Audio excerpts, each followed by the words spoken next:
las autoridades han ratificado, ecuatorianas me refiero, han ratificado la supuesta responsabilidad de este grupo ilegal de Colombia en la emboscada y el asesinato de 11 militares ecuatorianos. Ayer el comandante del ejército señaló la identificación de un supuesto guerrillero asesinado en este ataque armado, que se trataría de alias El Compadre.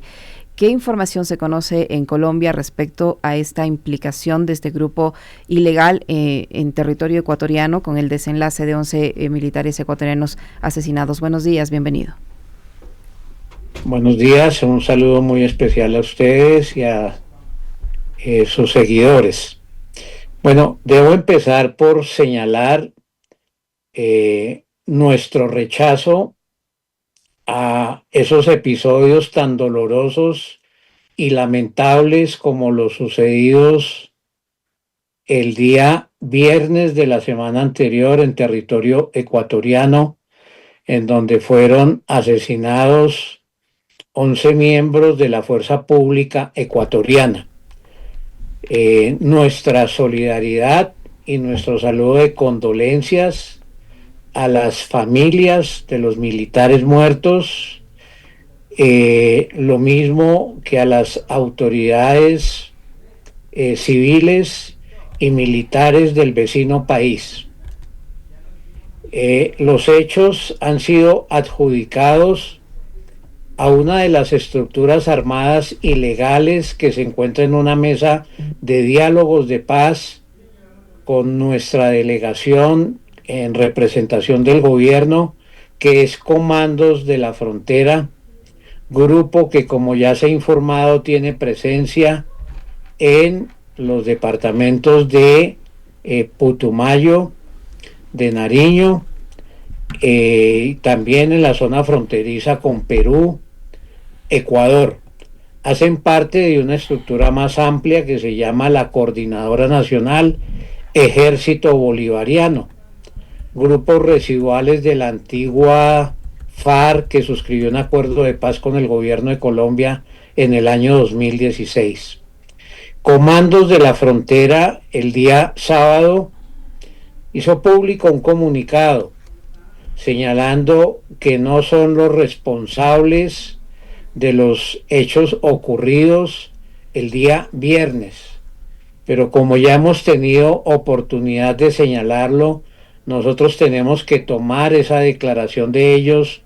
con beneficio de inventario, porque de ser ciertas las afirmaciones de las autoridades ecuatorianas, y nosotros no tenemos ninguna razón para desmentir esas afirmaciones, pues el efecto que habría sobre la mesa de nuestros diálogos de paz sería grave y delicado, en cuanto que una estructura armada que está en una mesa de diálogos de paz traspasa la frontera Colombia-ecuatoriana y agrede a fuerzas militares de Ecuador, con quien Colombia tiene unas relaciones diplomáticas y de vecindad centenaria,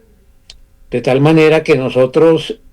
rechazamos esos episodios, queremos evaluar en detalle lo ocurrido, queremos recabar la información que podamos obtener para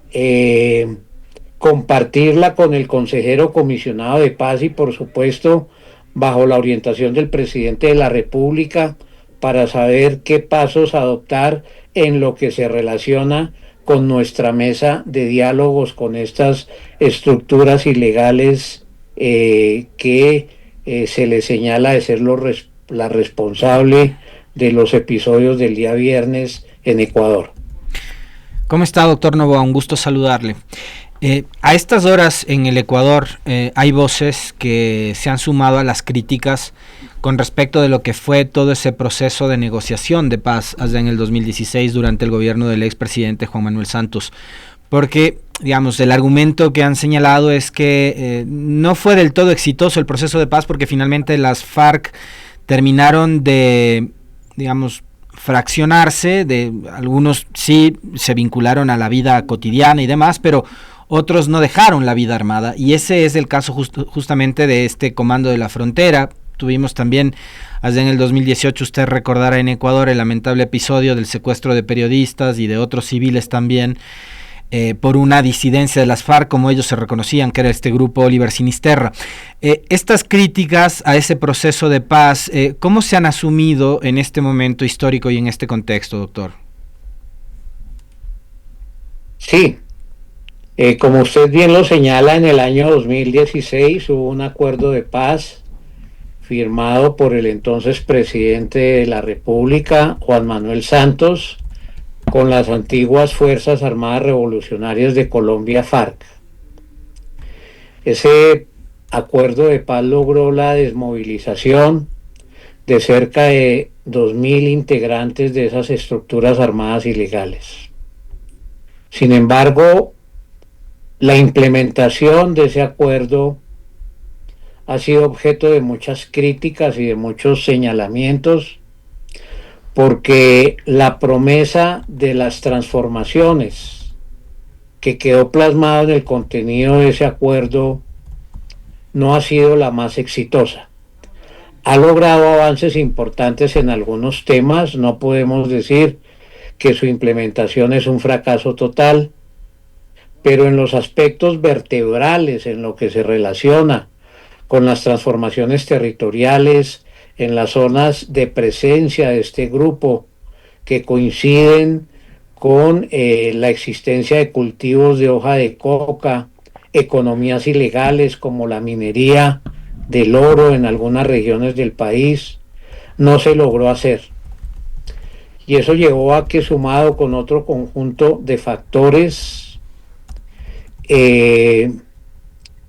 decenas de integrantes de este grupo que habían firmado el acuerdo desertaron del mismo, que se sumaron a otros que no firmaron el acuerdo y que por el camino se fueron encontrando con grupos armados de delincuencia común que tienen presencia en los territorios. De tal manera que, a juicio de algunos analistas en Colombia, se habla de que desafortunadamente estamos en una especie de un nuevo ciclo de violencias en Colombia, que aunque se cerró con el acuerdo de paz con las FARC, las carencias y las insuficiencias en su implementación ha llevado a la proliferación de estructuras armadas ya localizadas en los territorios, ya como lo ha dicho la persona que ustedes entrevistaron anteriormente, imbrincadas con las comunidades que operan de otra manera y que han venido consolidando un control en los territorios apartados y sobre todo fronterizos de nuestro país con países vecinos, como son los casos de Venezuela y Ecuador. Y estos grupos, hay estudios y evidencias que lo demuestran, en varios casos han terminado estableciendo acuerdos de operaciones ilegales con bandas armadas transnacionales, lo que le agrega un factor de mayor complejidad a la situación que vive Colombia luego del acuerdo de paz del 2016. Doctor Noboa, ¿qué debería darse o qué acciones deberían darse para que esta presunta implicación de comandos de frontera en el ataque a los militares ecuatorianos sea totalmente comprobada, y esto qué consecuencias puede tener en la mesa de diálogo que al momento llevan ustedes? Bueno, por el momento le debo responder de la siguiente manera. Dada que las acciones ilegales que rechazamos afectan a un país vecino, cegaron la vida de varios militares ecuatorianos, el tema trasciende nuestra mesa de diálogo y tal vez debe ser tratado al más alto nivel entre las autoridades colombianas y ecuatorianas. Deben activarse los mecanismos binacionales, no solamente al nivel militar, sino a nivel político, tal vez a través de los ministerios de Relaciones Exteriores, en los cuales la Consejería de Paz, que es la entidad encargada de orientar y dirigir estos procesos en las mesas de diálogo, tenga participación activa para pues examinar el asunto bilateralmente, como creo que corresponde, para que se tomen algunas acciones que no pueden limitarse, según nuestro entendimiento, a acciones de naturaleza puramente militar, por lo menos del lado colombiano. Las Fuerzas Armadas colombianas, a través del ministro de Defensa, ha dicho que el enfrentamiento a estas amenazas de violencias territoriales en Colombia deben enfrentarse en un 30% con la fuerza del Estado, la fuerza legítima del Estado, y en un 70% con la intervención de autoridades para que desarrollen en esas zonas fronterizas un proceso de recuperación de las economías en manos hoy de los ilegales, para lograr la incorporación de esas comunidades a formas de vida dignas que terminen separándolas de las economías ilegales. No debemos olvidar ese aspecto, porque ahí es, por lo menos en el caso colombiano, en donde encontramos las mayores dificultades. Hay que hacer uso de la fuerza legítima del Estado, pero eso tiene que estar acompañado de las transformaciones territoriales. Y nuestras mesas de diálogo de paz ha señalado que esas dos estrategias de acción para lograr que estos grupos desaparezcan, tiene que combinar esos otros factores y ganar el apoyo de las comunidades a los programas pilotos de transformaciones que nos separen definitivamente de los cultivos de la hoja de coca, tarea que por lo demás, ustedes seguramente lo saben al igual que nosotros, es supremamente compleja, porque aquí se envuelven factores no solamente de orden interno, sino también de la política internacional de drogas, que, como lo ha dicho el presidente colombiano, tiene que ser objeto de una revisión a fondo por el camino, porque el camino de la mera represión es un camino infructuoso. Doctor, usted ha puesto sobre el tapete un tema que es clave y que yo, digamos, lo recuerdo de la época en la que se abordaba el Plan Colombia durante los gobiernos de Uribe. Y que tenía que ver en esa época nosotros acá en el Ecuador, como ha sido históricamente, ¿no?, por los lazos de hermandad que hay entre los dos países, pero el Ecuador recibía permanentemente hermanos colombianos desplazados por la situación de violencia que vivía Colombia. Y eso tenía que ver justamente con algo que usted menciona, que es la ausencia del Estado en la zona de frontera, ¿no?,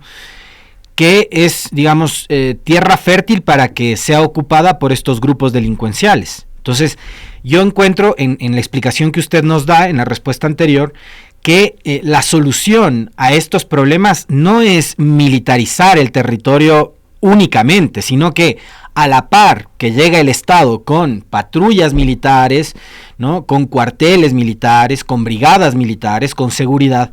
el Estado llegue acompañado de otros servicios, que son servicios además básicos y que le permitan a la población tener y alcanzar mejores condiciones de vida, sino solamente con la vía de la seguridad, de la bala y del hay que acabarles a todos estos, no vamos a ir a ninguna parte. Sí, bueno, el territorio de frontera de Colombia con países como Ecuador es un territorio supremamente extenso, en donde las comunicaciones terrestres, por lo menos de este lado de Colombia, son difíciles. Y nosotros, la política de paz del gobierno actual se fundamenta en la necesidad de avanzar en las transformaciones territoriales. Como esas violencias están dispersas a lo largo y ancho de la geografía nacional en zonas históricamente abandonadas y excluidas, es apenas natural que se enfrente estas situaciones con no solamente, como usted bien lo señala, con la fuerza legítima del Estado a través de la presencia de las Fuerzas Armadas y de las instituciones encargadas de controlar el orden público, sino también con políticas sociales que permitan ofrecerles unas alternativas de vida dignas a las comunidades, porque de lo contrario estos grupos del lado colombiano van a seguir encontrando en ese abandono el caldo de cultivo para desarrollar estrategias ilegales de empoderamiento de grandes negocios transnacionales ilegales asociadas al narcotráfico. Doctor Novoa, usted señalaba al inicio de la entrevista que el sábado hubo un comunicado de este grupo ilegal. Además de este comunicado, ¿ha habido alguna otra declaración de algún jefe o líder de esta organización que se atribuya o que niegue la participación de este grupo en el ataque a los militares ecuatorianos? Sí, una vez conocimos nosotros los episodios en Ecuador, entramos en contacto con el grupo de facilitadores en la mesa de diálogos que tiene esta agrupación y demandamos una respuesta inmediata de ellos. Ese fue el origen del comunicado conocido. Uh-huh. Como usted bien lo observa, en ese comunicado ellos señalan que no son los responsables de esos episodios, afirmación que nosotros tomamos con beneficio de inventario, por supuesto. En